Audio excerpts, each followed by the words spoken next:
Coming up on OU Nightly, severe weather is threatening campus. I'll have the updates on the timing and what to expect from these storms coming up. Remembering the Murrah building bombing 30 years later. How the OU Daily kept the world informed when all eyes were on Oklahoma. And a story from a survivor's family, keeping the memory of the tragedy alive. This is OU Nightly.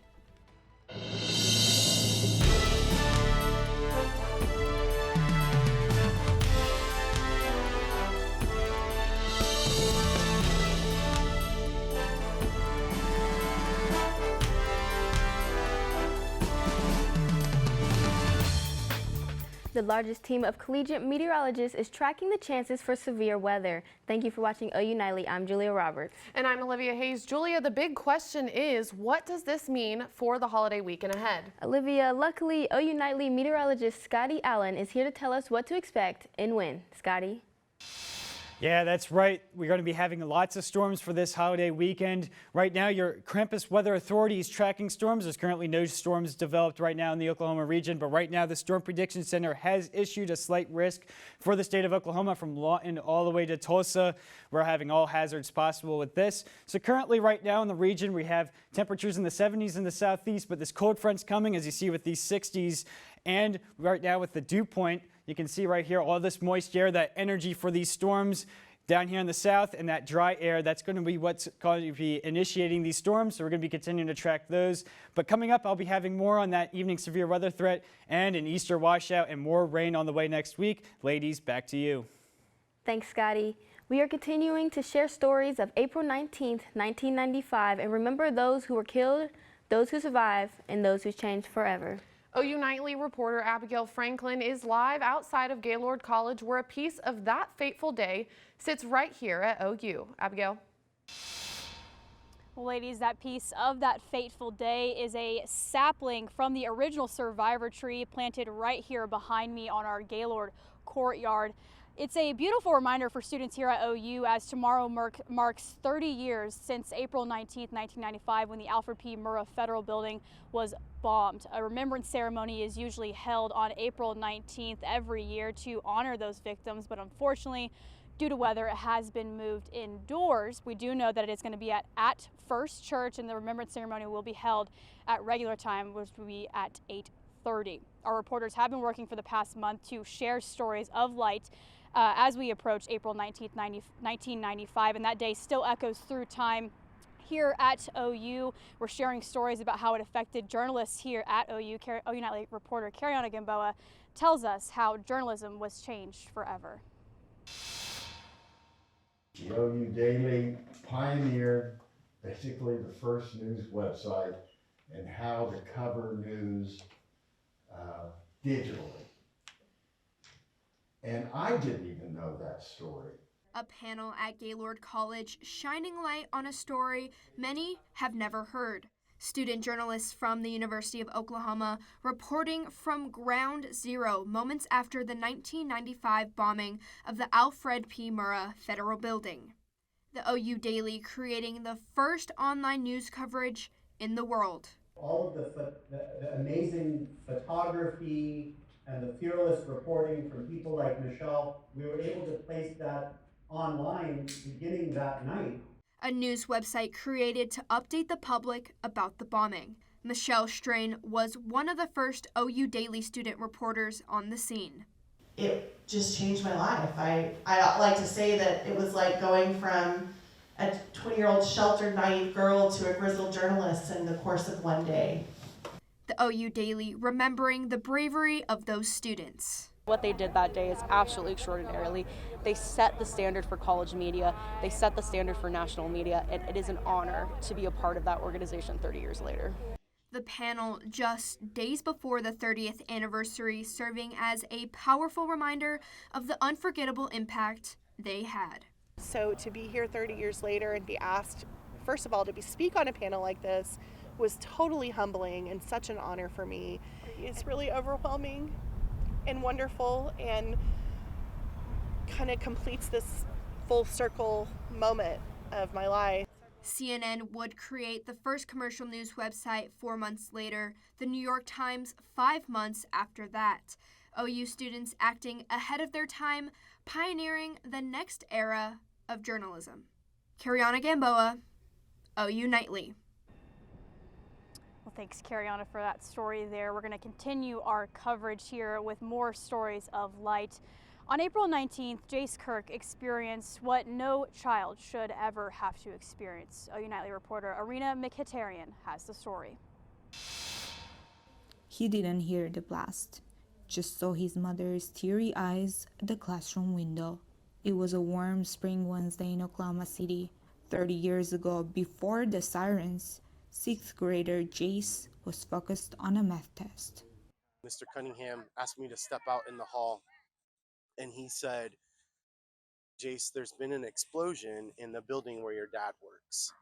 His father worked on the 4th floor of the Murrah building. At 9 a.m., he stepped away to use the restroom. That saved his life. Every other person in my dad's office passed away that day. He was the only survivor. That night, the family gathered in the living room. He told them everything once. My dad sat us down and he said, "I'm going to tell you everything that happened, and you can ask me any question you want. And after that, I never want to talk about it again." Jace was only a kid when the world shifted under his feet. Today, he stands steady for the next generation.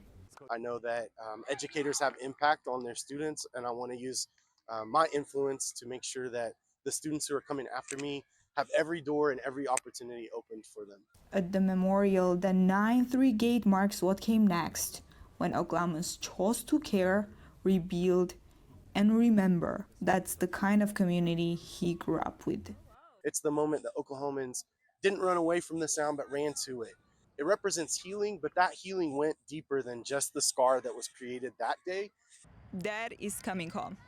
Not everyone got to hear these words, but he did, and that changed everything. This is Oklahoma Renaissance. Now he's building lives in a city that rose from rubble. This is Arina Mkhitaryan, reporting from Oklahoma City for OU Nightly. Principal Kirk's story is one of so many, showing us how Oklahomans, continue to rise in strength. Governor Kevin Stitt has ordered today, starting tomorrow, that all flags be lowered to half-staff for the next week in honor of the victims of April 19th. On Monday, we're going to bring you full coverage of the ceremony live at 4:30. But for now, reporting live from the Gaylord Courtyard, Abigail Franklin, OU Nightly. Thank you, Abigail. New information is coming out in the shooting at Florida State University. What we know and what we're learning when we return. And POTUS pushback continues in the return efforts of the Maryland man accidentally deported. What elected officials are saying coming up on OU Nightly. A search for a motive this evening after a student kills 2 people and injures 5 others on the Florida State University campus Thursday. Tuesday, health officials at the Tallahassee Hospital says those hospitalized are expected to survive. All 6 of them today are in stable condition, one which is in fair condition given a serious injury. We do feel that all will make a full recovery. Authorities says the 20-year-old suspect will be taken to jail once he's released from the hospital. Once he recovers, he will be transported to a local jail. A vigil was held today by a group called Students Demand Action, honoring the lives impacted by the shooting. And they have no interest in that prisoner. That prisoner's record is unbelievably bad.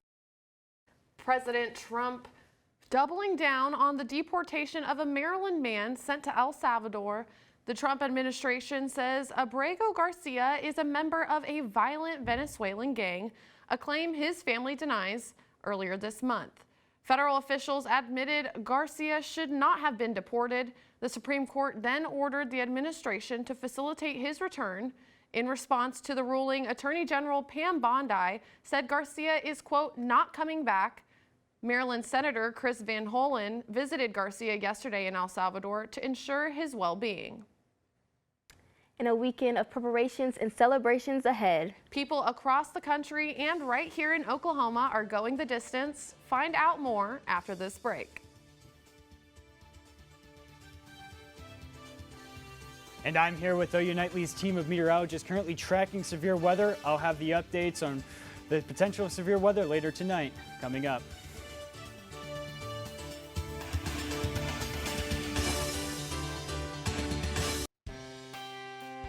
Welcome back to OU Nightly. Currently, right now, we don't have any severe threats in Oklahoma right now. We got just clouds and spotty showers throughout the state right now. Currently here in Norman, we got 69 degrees, and we have that humidity is around 59%, so that's plenty of moisture for these storms to develop, as you see with those clouds. But currently right now, the Storm Prediction Center has issued a slight risk of severe weather with all hazards possible from Lawton all the way up to Tulsa. And we've got the timing of these storms, so that could be anywhere between 5 p.m. and 11 p.m. for the Oklahoma City Metro and western Oklahoma. And then those storms will be continuing out throughout the night between 8 p.m. and all the way up into early morning hours tomorrow in southeastern Oklahoma.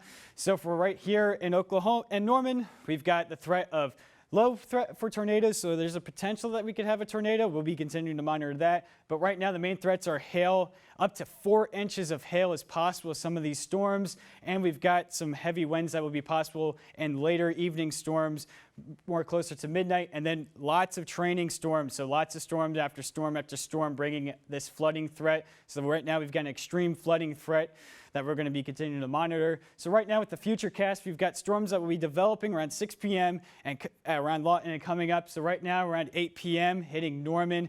We got a supercell right here, and then these storms are just going to be firing up throughout the night, just bringing wind and that wind threat around midnight, and then these storms will be continuing to form with rain and more rain and more rain.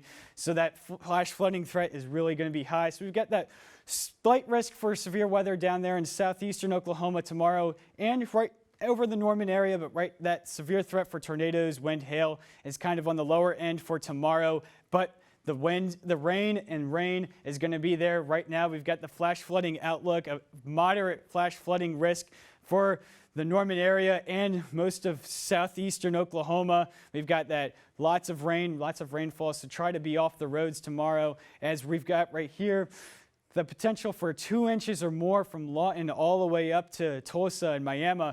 We've got 65 to 85% chance, so almost a guaranteed chance of greater than 2 inches of rain in most of the state of Oklahoma. So those roads are going to be flooding because that rain has got nowhere to go. So try to be off the roads if you can tomorrow.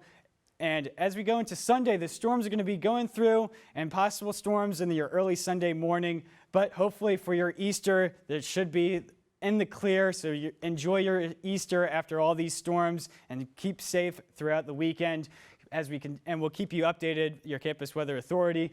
But for right now, we've got those chances of storms tonight and into tomorrow, then storms early Sunday morning, and then we got a break Monday with those storms and 70s, but then more rain on the way for most of the rest of next week. So that's just, we're going to be continuing to monitor these storms. Definitely that hail risk is the main threat, though.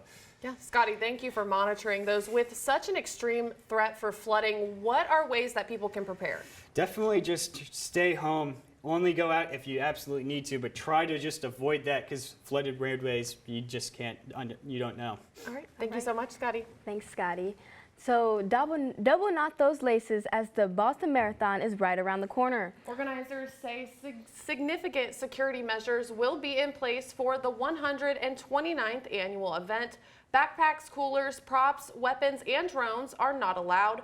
Oklahomans will also be on the run this weekend for the 25th Oklahoma City Memorial Marathon. The Memorial 5K, Senior Marathon, and Kids Marathon will kick things off starting tomorrow. And coming up in the world of sports, Suter fans can learn about a new OU commit on the diamond. And about one OU team that is flipping out in Funkytown. We'll have a live report from Fort Worth, Texas, coming up in Big Friday Sports.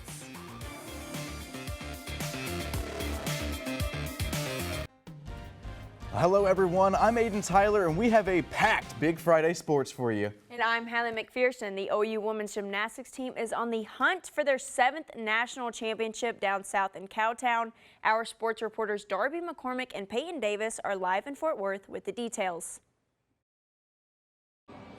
Well, howdy, y'all. We are in the Fort Worth Stockyards today after OU Women's Gymnastics was able to corral their way into the national championship final. Peyton, it's a big improvement from last year. That's right, Darby. That disappointing finish to last season was the first time in 12 years they did not advance to the championship final. And OU head coach KJ Kindler knows that finish exactly 1 year ago from today actually had a major impact on the team in many ways. They had a heavy weight on their shoulder because of the pressure that has been put on them, not by their teammates, not by themselves so much, but the public and the media. And so I'm super proud of them for being able to fight through that, because I think it has been a very hard fight. Despite the wild ride of this past season, senior Jordan Bowers says that it's been an opportunity for growth, both individually and as a team. Everything we've accumulated this year, we've had such an incredible season, and we've learned and we've grown so much from it all. So just taking all of that, doing what we know how to do and not making any moment bigger than yourself, and just having so much fun and doing it together and side by side. And tomorrow at 3 p.m., we'll see if the team's able to lasso in their 7th national championship trophy. Reporting from the Fort Worth Stockyards, Darby McCormick, Peyton Davis. Back to y'all in the studio. Thanks, Darby and Peyton. The OU men's gymnastics team looked to qualify for the NCAA championships earlier today against some tough competition. Emery Donnelly led the way on the floor, and the Sooners would score a 323.460, and that was good enough for second place and qualification. That's right, Sooner fans. The Sooners are going to the flippin' championship. And the OU softball team started their 3-game series against the Mississippi State Bulldogs at 4 today. The Sooners look to get back in the win column at Devon Park and then continue at Loves Field. And the OU baseball team is in Columbia, Missouri, and last night the bats were roaring against the Tigers. Mizzou's pitching staff could not cage the Sooners' offense as they put up 17 runs on 15 hits. Junior Trey Gamble had 2 home runs and 6 RBIs in the 17-4 Sooner win, and the Sooners just took Game 2 17-7. And sticking with Skip Squad, OU baseball adds on another name to the roster. Our sports reporter Chris Holman has more on a local commit with famous family ties. Westmore, home of the Jaguars, and 2026 OU baseball commit Josiah Kemp, who's the nephew of former MLB star Matt Kemp. So it's safe to say that his love for the game runs in his DNA. I think it started whenever I was very young. My uncle was playing in the league, and every day or anytime I could go on vacation, I'd go and watch his games, and it brought like a love for the sport, and I think that's why I really played the sport today. Watching his uncle play not only instilled his love for America's pastime, but also helped shape him into who he is today. Josiah is very passionate about baseball. He's a leader by example. And he's one of the cooler things about him is, he has a lot of skill, but his humility is pretty cool to see in a guy and a player of his caliber. The University of Oklahoma hasn't won a national championship in over 30 years, something the Jaguars did just this past season. That's something that Josiah says he wants to carry over with him in his journey to OU. I think, just carrying the same traits that we did to win the state championship. We did a lot of wisdom talk, and I like that. I could, refer that to Skip.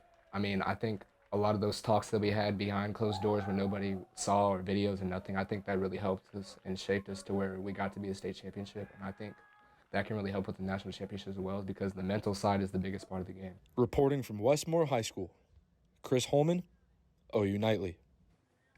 Thanks, Chris. Stick with us on Big Friday Sports. More sports are next. Our Sooners are up there in Devon Park in Oklahoma City. It should be a nice day for softball, 73 degrees and cloudy skies. Possible chance of rain. I'll pitch it on to you guys at the desk. Well, thanks, Scotty. I got to talk to 2 freshman football players on OU's offensive line who have a history together, from Louisville, Texas, to the Palace on the Prairie.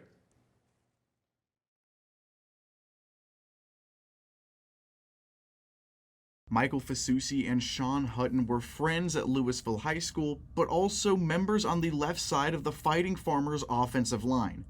Now the two are on the offensive line for the Oklahoma Sooners football team, something that they are both extremely grateful for. It's a blessing, man. That's all it is, and at the same time, it's also an opportunity, and that's everything here is an opportunity. It's been amazing being with him these past 4 years in high school, and then of course getting to transition to college with it.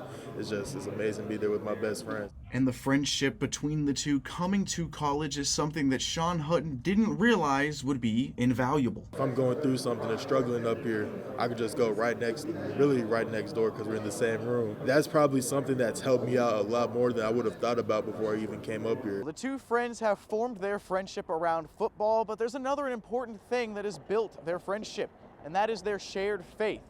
And they hope to bring this faith they've had since childhood to the rest of the Sooner football team. Keep gaining on my knowledge and my wisdom, keep being a man of God, keep developing on that. Football is just an opportunity where I can leverage to reach others, one, through Christ and be able to help them find Christ, but two, just an opportunity to just share my abilities God's given me and go out there every time on the field, just go perform, you know. It's just amazing to be out there.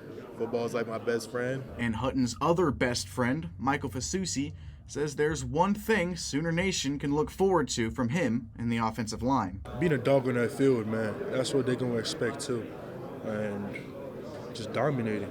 Reporting from Owen Field, Aiden Tyler, OU Nightly. And the Oklahoma City Thunder will learn their first-round opponent tonight. The Thunder are 1-3 against the Dallas Mavericks, but all those games were before Luka Doncic was traded. OKC has not lost to the Memphis Grizzlies since December 7th, 2022. Well, thank you for watching Big Friday Sports. I'm Aiden Tyler. And I'm Hallie McPherson. Be sure to watch OU Nightly weekdays live at 4:30. Good night.